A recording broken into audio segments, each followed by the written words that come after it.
videogan waxaan kaga hadlaynaa sequence. hore waxaan kaga soo hadalnay sequence wuxuu yahay iyo example-ladiisa iyo noocuhu u qaybsamo. marka videogan waxaan kaga hadlaynaa hadiiba formula lagu siiyo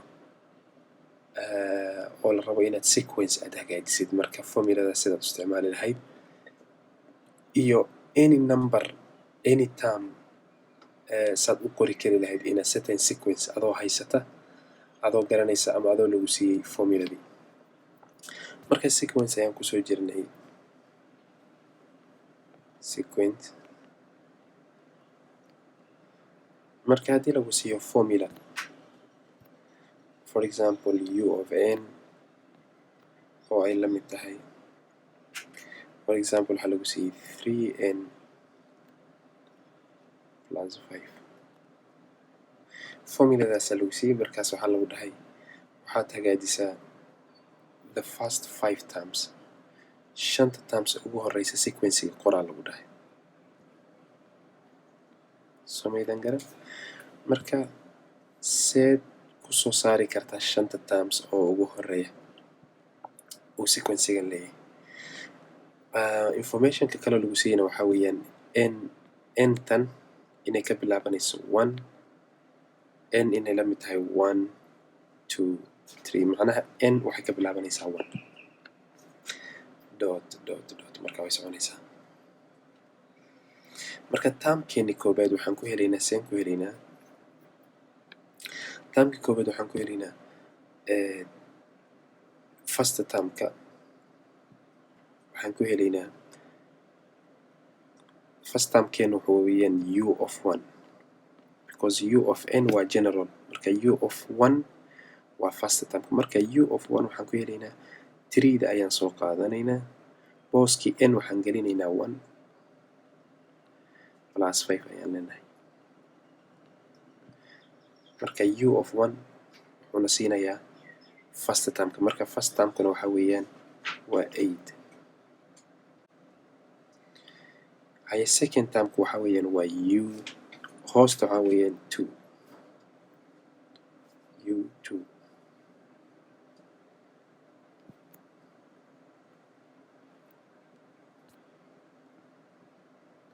marka u of 2 ama second numberka second termka waxaan ku helaynaa 3, booskii 1 waxaan gelinaynaa ama booskii n waxaan gelinaynaa 2 plus 5 aan leenahay.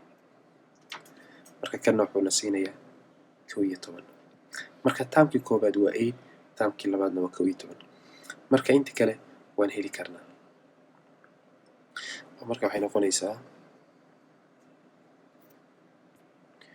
in aan gelino booskii ii sheegtid booskii n baan gelinaynaa nambarada soo socda sifaan u helno 5 terms oo ugu horeeya. marka u of waxaan soo qaadanaynaa u of 3 ama u of 3. u of 3 waxaan ku helaynaa 3da tan ayaan soo qaadanaynaa, 3da booskii n waxaan gelinaynaa 3 plus 5. u of 4dina waxaa weeyaan iyadana waa sidaas, 3da ayaan soo qaadanaynaa, waxaan ku dhufanaynaa 4 plus 5. u of 5tina oo 5th termkii waxaan ku helaynaa 3da ayaan soo qaadanaynaa, waxaan ku dhufanaynaa 5 plus 5. marka haddii aan isku wada darno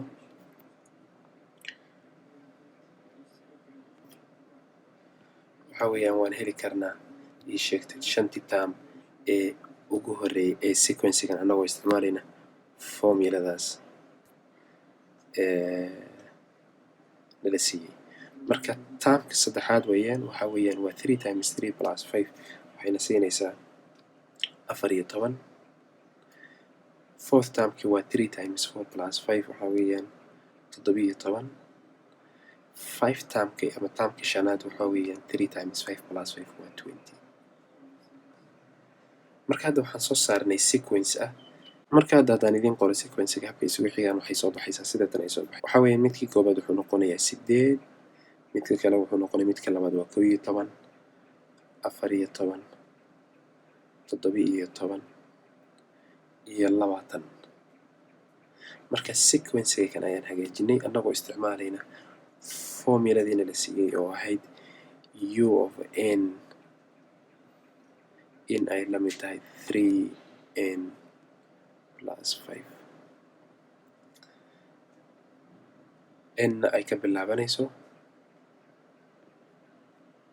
1 bay ka bilaabanaysaa marka n hadday ka bilaabanayso 1 kama bilaabi kartid 0 n waxaa lagu dhahay n bay waxay ka bilaabanaysaa 1 2 kadibna sidaas ayuu socotaa dot ilaa iyo marka formuladaas ayaan isticmaalnay si aan usoo saarno shanta terms ee ugu horeeya oo sequencagaas lahaan karo su-aal kale haddii nala siiyo oo ku saabsan mawduuca maanta oo formula sida looga soo saari karo sequence hadda haddii lagu siiyo formulada tan oo lagu dhaho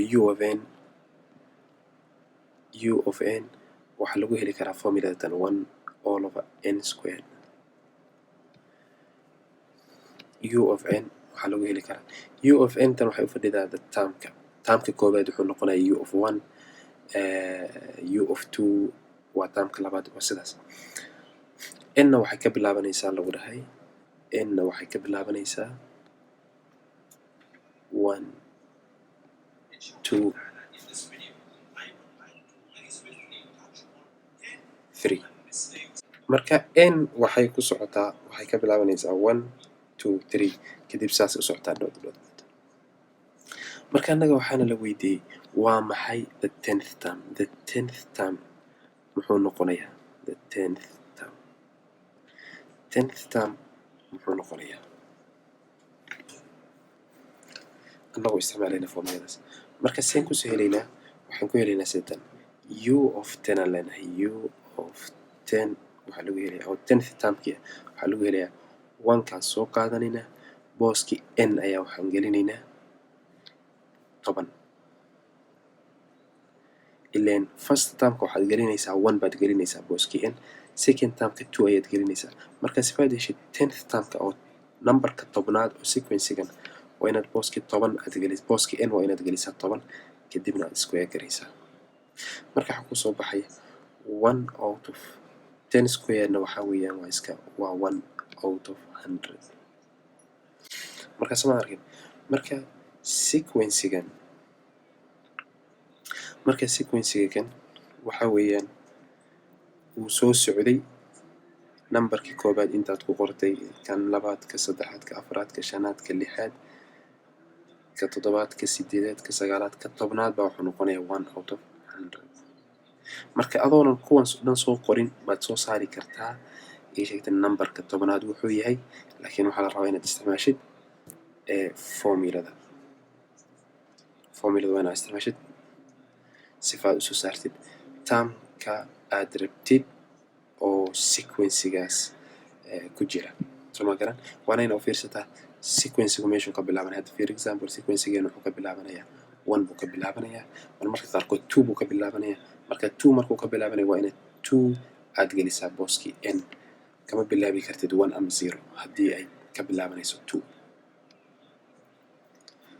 marka intan ayaan videogeena ku ekeenaynaa marka insha allah saas waxaan rajeynaya inaad ka faa'iidaysateen videogan